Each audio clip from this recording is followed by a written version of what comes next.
Fuck you.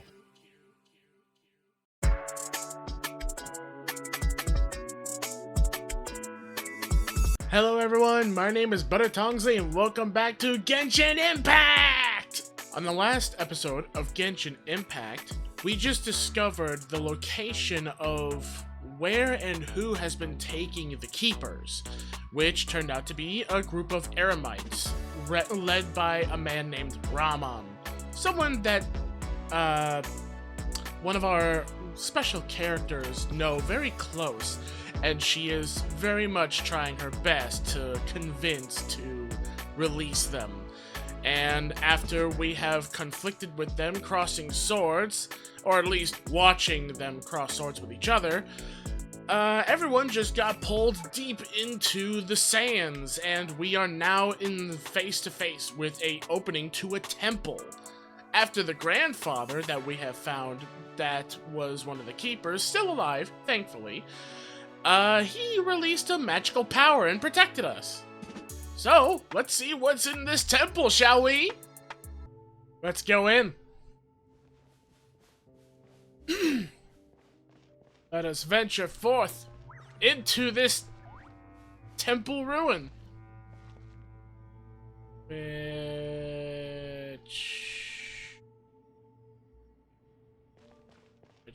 Oh. Okay, I thought there was... Oh! Mysterious Ruins. Recommended party level 71. It recommends I bring Pyro, Electro, and Cryo. 2 out of 3 is fine.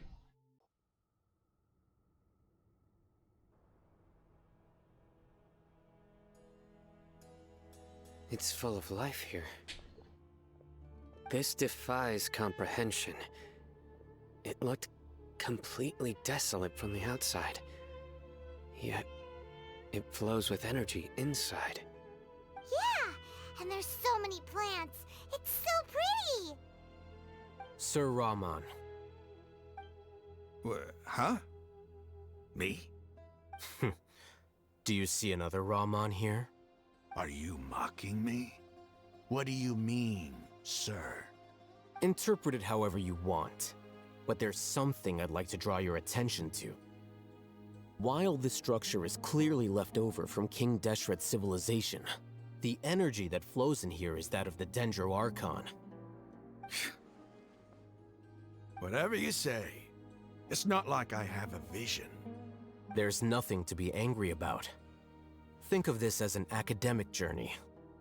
It does seem kind of strange. If that's true, then we might have to explore this whole area to find an explanation. As soon as I took a step, these opened.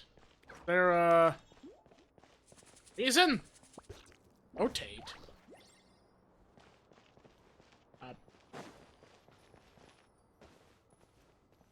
Come on. Look up at the hall as a mortal and listen to King Deshret's holy guidance.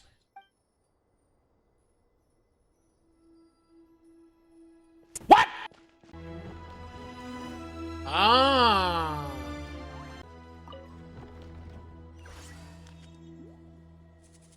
I literally took a guess at that. I was not expecting that to be the answer. I literally thought there was like something that I was missing. Okay, I guess I'll just... What is? Bottom floor, please.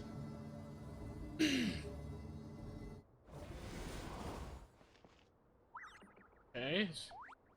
This thing's of raw. What are you? What? Oh. That's how I call it back down. Well, I'll leave that right there just in case. Shrooms! Yeah.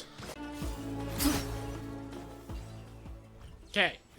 I really don't like when they add in flying enemies like that large flying mushroom creature. Those become pretty annoying. Especially when they fly up high, that I have to rely on my archer. And I gotta hope that my damage is good. Okay, well, this is simple. So Hey! I wanted that. What? What? Oh. Aha. Got it. Okay, so some of these are being physically as a... Ooh. Vegetables. I can make a stew.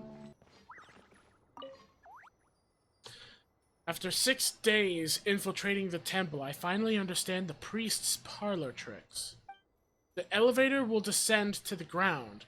Get on top of it before it starts ascending again to reach the dome. Nonsense like forbidden ground ahead, mortals shall not pass, or whatever are just made up by the priests to hoodwink us.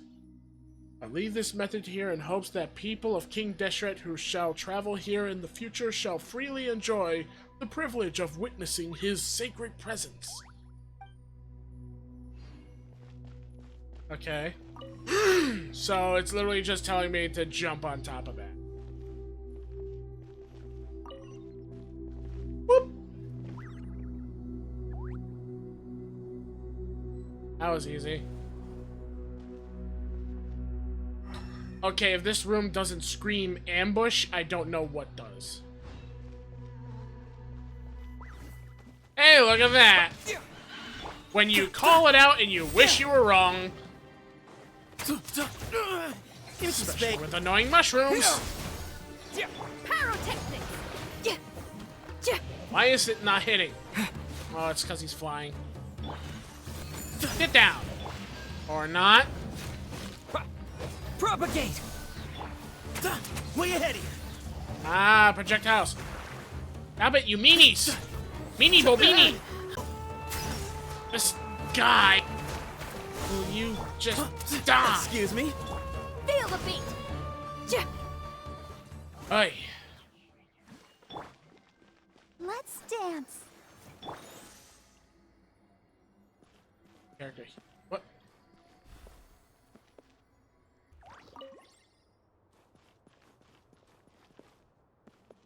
Oh, okay.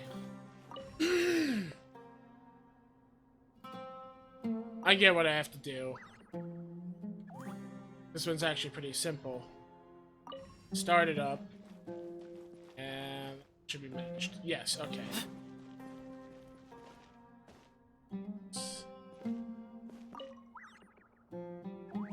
And there we go. Now, all three of them should line up. Let the show begin. Hey, I'm going towards the ceiling. Oh, it's going further. Let's dance. Now that's a sight to see. King Deshret's splendor surrounds us. There's so much vegetation here.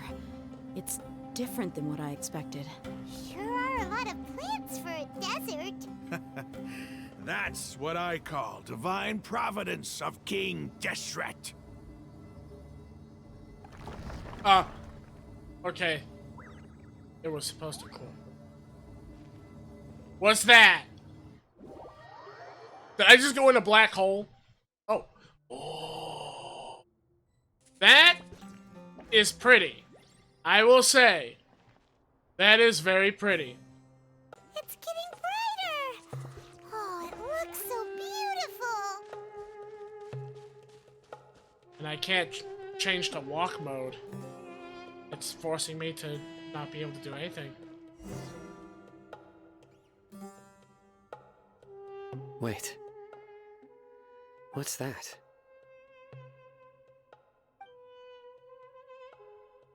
A load of flowers. And it looks like there's something among them. These are King Deshret runes. They left something behind. Yes. It's an elegy written in an ancient script. What does it say? Here lies our faithful priest Kasala. His wisdom is a miracle among the people, deserving of high praise and admiration. You can read ancient King Deshret script? Of course. Every student needs to master at least 20 languages before they graduate. He's not serious, right? There's still something off about this place. The elemental energy here is too concentrated. The scent of life. Is it trying to tell us something? Is this it? Analyzing.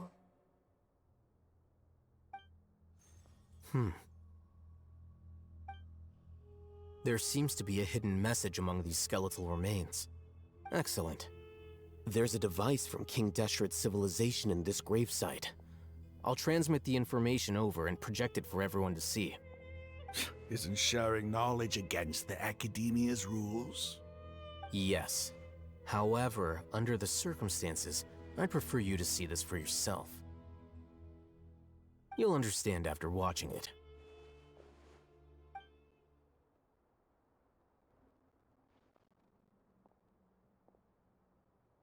Okay.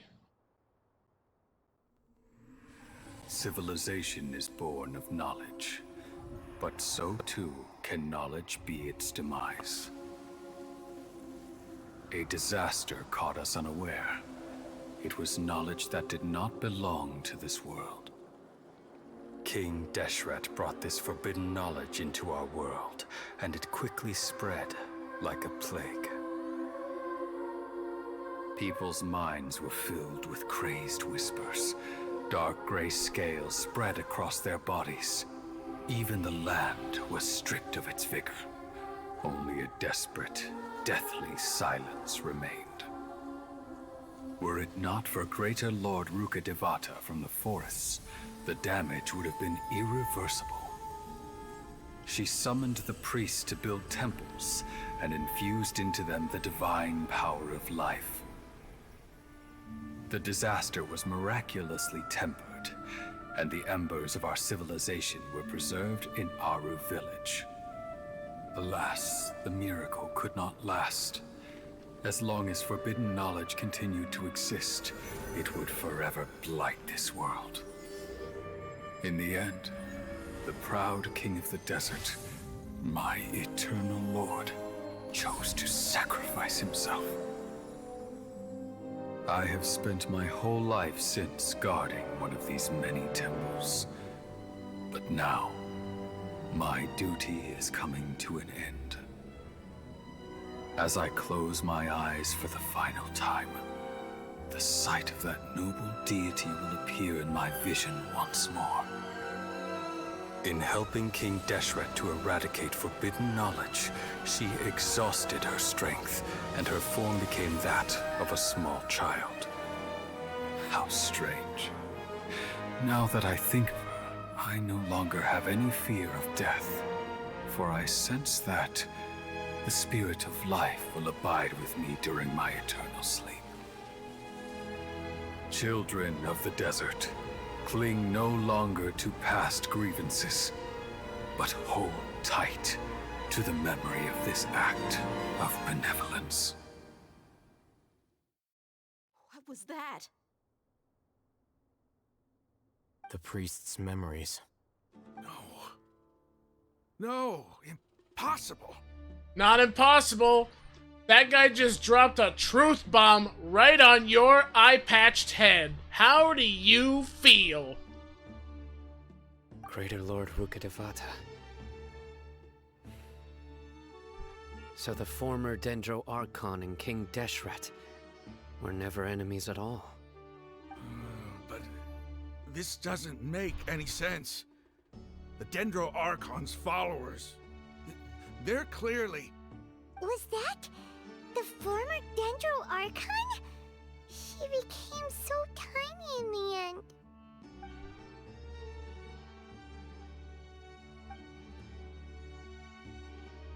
Ooh. Hold on, what is the character saying? Greater Lord Rukkhadevata came to the rescue of King Deshret and his people, but eradicating the forbidden knowledge took so much of her power.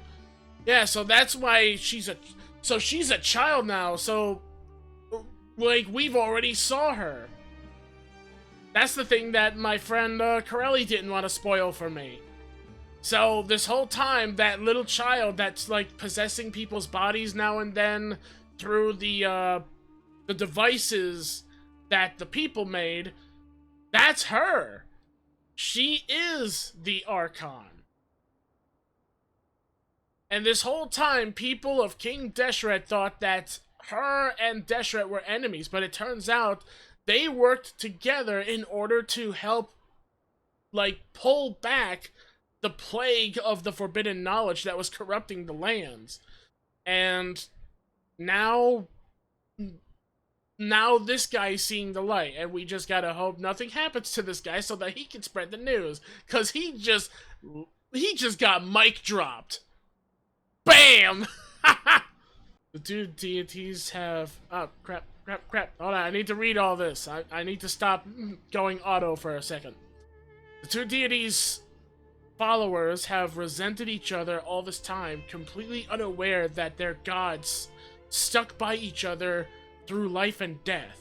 You might be distrustful of the Akasha, but there's no reason for you to doubt King Deshret's technology. You've just witnessed his priest's last words. I've never heard about any of this before.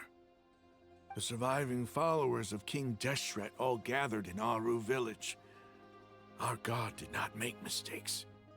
We refused to believe any of the rumors. King Deshret's death, the all but total annihilation of our civilization, it was all Greater Lord Rukkhadevata's doing. We saw her as nothing more than a traitor, who stabbed us in the back in our moment of crisis.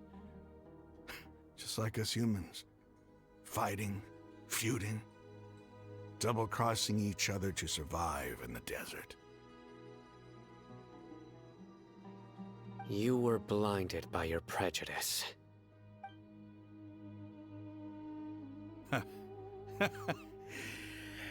If I hadn't seen this for myself, if I hadn't witnessed his last words with my own eyes, ears, and heart, how could I ever begin to accept this? The truth is so far from what I've always known. Am I really supposed to believe that after all these years, all this time seeking revenge, suddenly now my enemy is my savior? Raman, that's enough. Give it a rest. You're starting to make a fool of yourself. Dia, tell me, my Eremites and I, what are we even fighting for?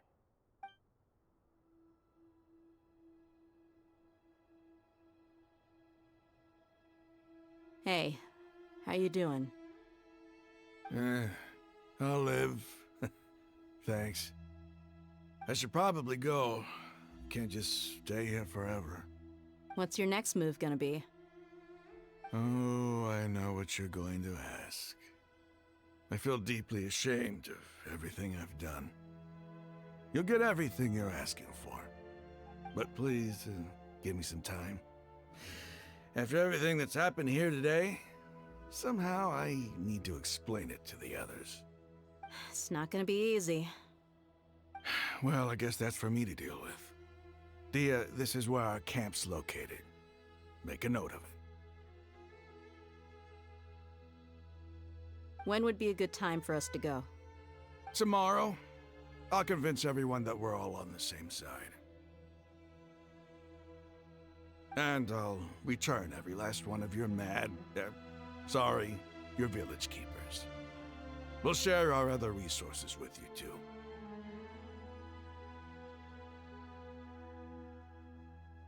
You seem to finally understand that our true enemy is the sages. Yes. The gods never gave up on anyone. It's the people responsible for all this that need to face the consequences of their actions. That must have been rough, but he seems to have figured things out now. Ramon's no fool. Being the leader of your own faction in the desert is no easy feat. It's too bad he was held back by his belief in King Deshret. But now that that's changed, I guess we have a few more people on our side. Yep. The outcome, at least, is favorable. We should get going too. Let's head back, have a proper meal, and a nice, long sleep. We'll need all our energy tomorrow. Of course Paimon wants to sleep. Is it even nighttime? Sino, we're leaving! Stop yelling.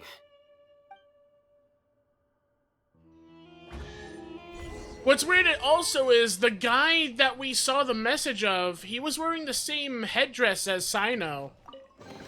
I think he might be a relative of Sino. Also, can I still interact with this thing? No.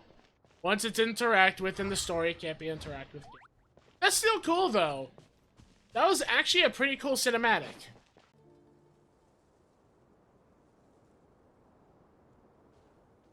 Raman, we're here. Everything's been arranged. Someone will bring the village keepers back to Aru village shortly. I guess all I can say now is, thanks for agreeing to help. Don't mention it. I think we can both agree you went to hell and back for it. But we share a common cause now. From here on out, we're allies. Where are the perpetrators? I'll bring you to them. Follow me.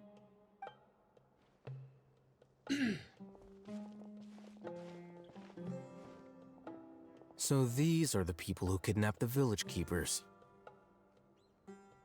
Huh. Oh no, it's the scribe! There's no need to yell. No one can help you now. Yeah, you guys are screwed. We've been all over the desert trying to find you! That's right.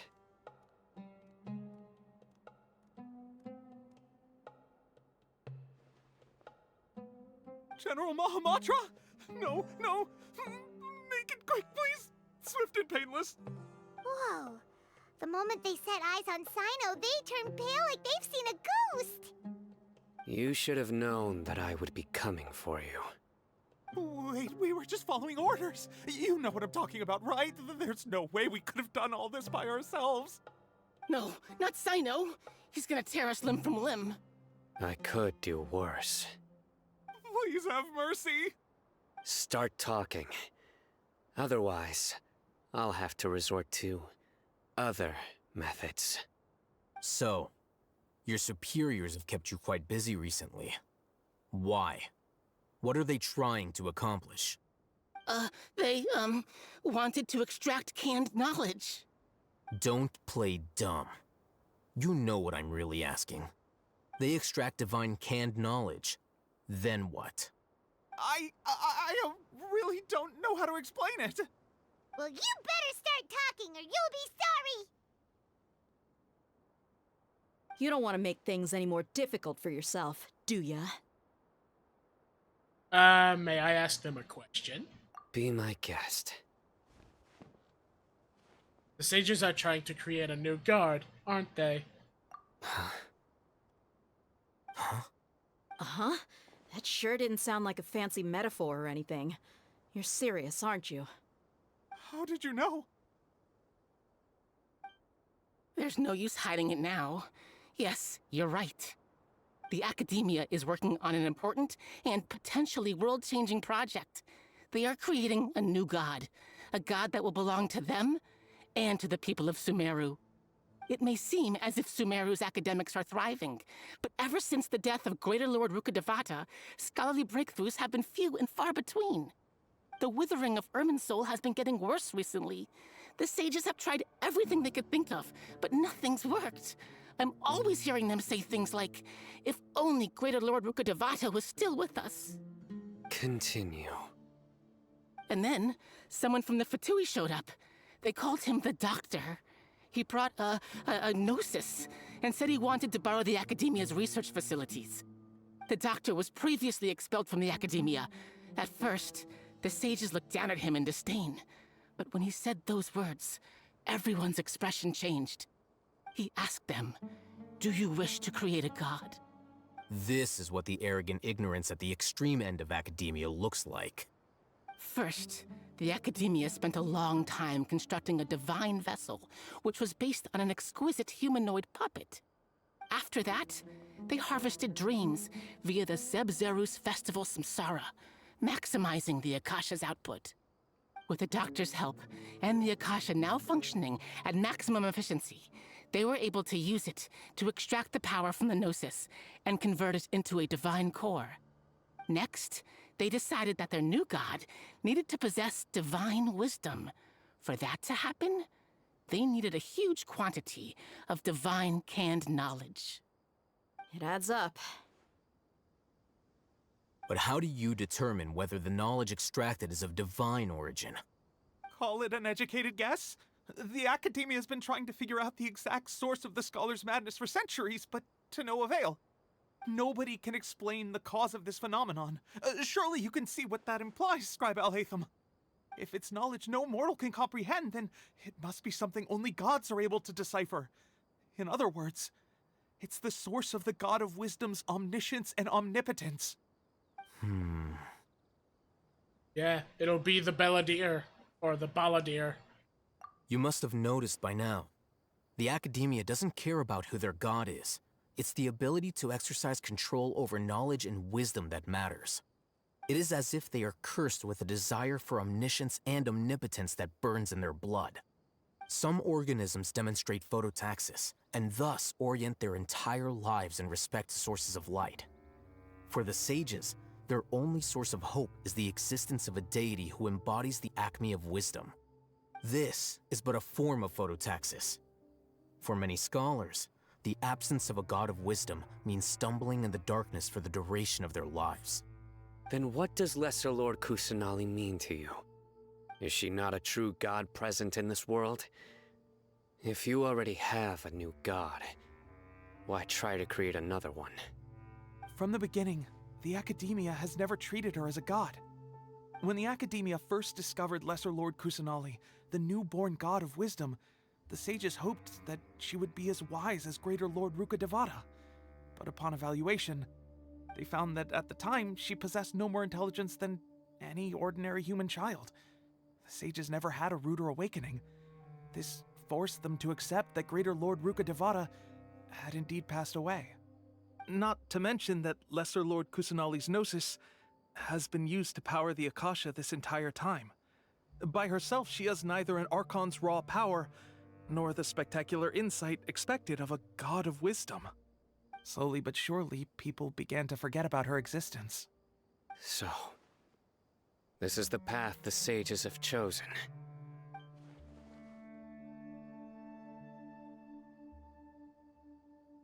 Refusing to acknowledge Lesser Lord Kusanali. That's not good. Never imagined a god could be subjected to such cruelty. All right, let's try to keep our cool. If everyone's in a bad mood, then let's change up our scenery. Raman, give me a few men to help us escort the village keepers back to the village. And these two scholars, they're coming too. You're both in trouble. Sure, as you wish.